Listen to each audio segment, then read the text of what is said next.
నమస్తే అండి. ఈరోజు మనం చాలా తొందరగా అయిపోయేలాగా క్యాలీఫ్లవర్ మసాలా కర్రీ చేసుకుందామండి. నేను ఒక క్యాలీఫ్లవర్ తీసుకున్నాను, 2 పెద్ద సైజు ఉల్లిపాయలు తీసుకున్నానండి, 4 పచ్చిమిరపకాయలండి నూనె పెట్టుకున్నానండి. కడాయిలో వేసుకుందాం.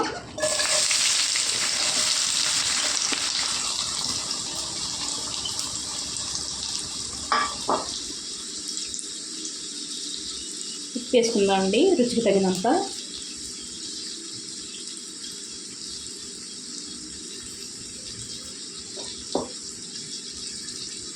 పసుపు అండి,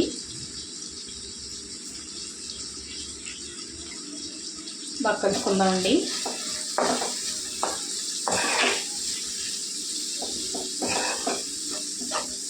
కలుపుకున్న తర్వాత క్యాలీఫ్లవర్ కూడా వేసుకుందామండి. ఉల్లిపాయలతో బాగా ఉడికిపోతాయండి. క్యాలీఫ్లవరు పచ్చివాసన లేకుండా ఉంటాయండి, బాగా ఉడుకుద్ది క్యాలీఫ్లవరు. శుభ్రంగా కడిగి ఉప్పు నీటిలో వేసుకుని కడుక్కున్నానండి. వేసుకుందాం.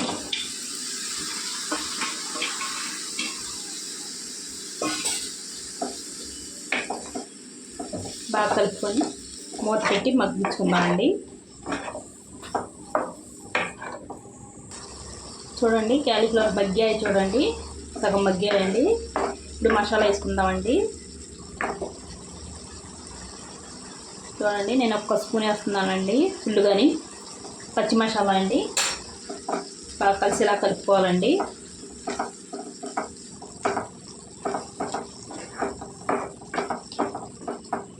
ఈ క్యాలీఫ్లవర్ ఎలా వండుకున్నా చాలా టేస్టీగా ఉంటుందండి.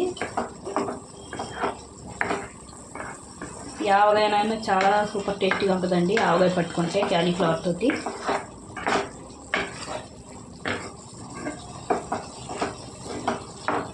ఈ మసాలా కొద్దిగా వేగాలండి.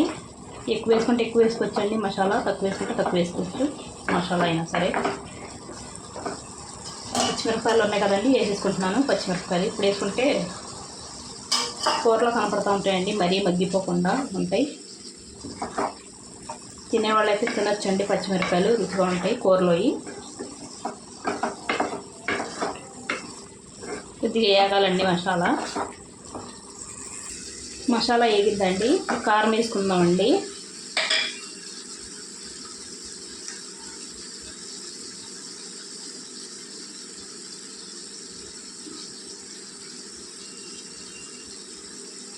కారం ఎంత తింటే అంతండి.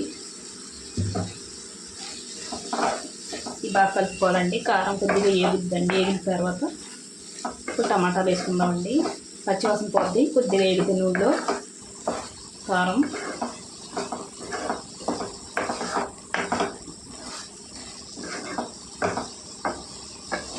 క్యాలీఫ్లవర్ మాత్రం బాగా ఉడకాలండి. ఉడకపోతే పచ్చివాసన కింద, పసిరివాసన కింద ఉంటాయండి పువ్వులు. తినలేం.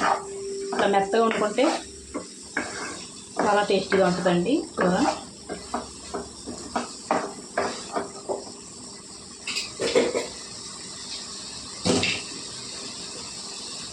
కొద్దిగా వేగింది కదండి, టమాటో ప్యూరీ వేసుకుందామండి. ఇప్పుడు 3 టమాటాలండి కలుపుకుందామండి. కొద్దిగా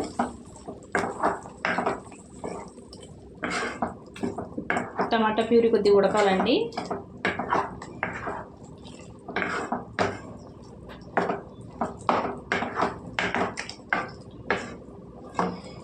మూత పెట్టి వండుకుందామండి. టమాటాలు ఉడికాయండి. ఇప్పుడు నీళ్ళు వేసుకుందామండి. క్యాలీఫ్లవర్ కదండి, కొద్దిగా నీళ్ళు ఎక్కువ పడతాయండి. నేను 1 గ్లాస్ వేసుకుంటున్నానండి. మనం మంచినీళ్ళు తాగుతాం కదండి, పెద్ద గ్లాసు, ఆ గ్లాస్ తోటి గ్లాస్ నీళ్ళు వేసుకున్నాను. బాగా కలుపుకొని మూత పెట్టి వండుకుందామండి, దగ్గర కంటాని. చూడండి, క్యాలీఫ్లవర్ మసాలా కర్రీ అయిపోయిందండి. ఇది ఎలాగైనా తినొచ్చండి, రోటీలో తినొచ్చు, పులకాలో తినొచ్చండి, అన్నంలో తినొచ్చు. చాలా టేస్టీగా ఉంటుంది. ఒకసారి మీరు ట్రై చేయండి. ఇంతేనండి వీడియో. నచ్చితే లైక్, షేర్, సబ్స్క్రైబ్ చేసుకోండి.